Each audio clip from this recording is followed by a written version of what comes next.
Güclü mikrofon taxır ağzına gələn danışmaqla deyil qaqaş. Sən çalış texnikalar düzgün izah elə. Sənin izahın da yanlışdır, tələbən də yanında yanlış eləyir. 50 dəfə demişəm.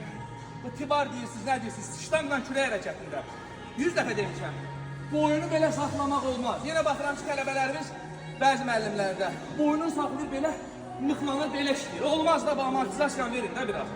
Girdiyin texnikası budur.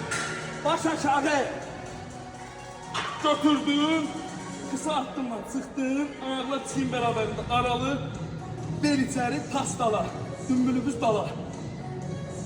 Düşdün, sıxdın, bıraxdın, sıxdın. Burada uşaqlar, məsələ nədir? Qolunuzla da qaldıra bilərsiniz, bax belə. Amma kürəyinizlə də qaldıra bilərsiniz. Burada çalışmaq lazımdır. Siz kürəyi sıxasınız, qolu yox.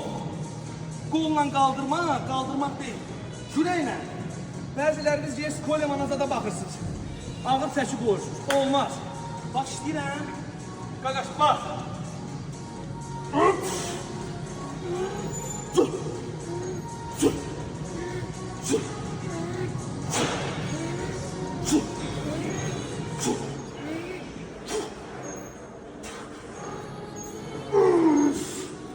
Qaldırdıq.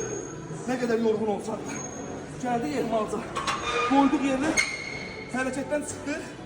Remeni dərhal boşaltdıq. Matə.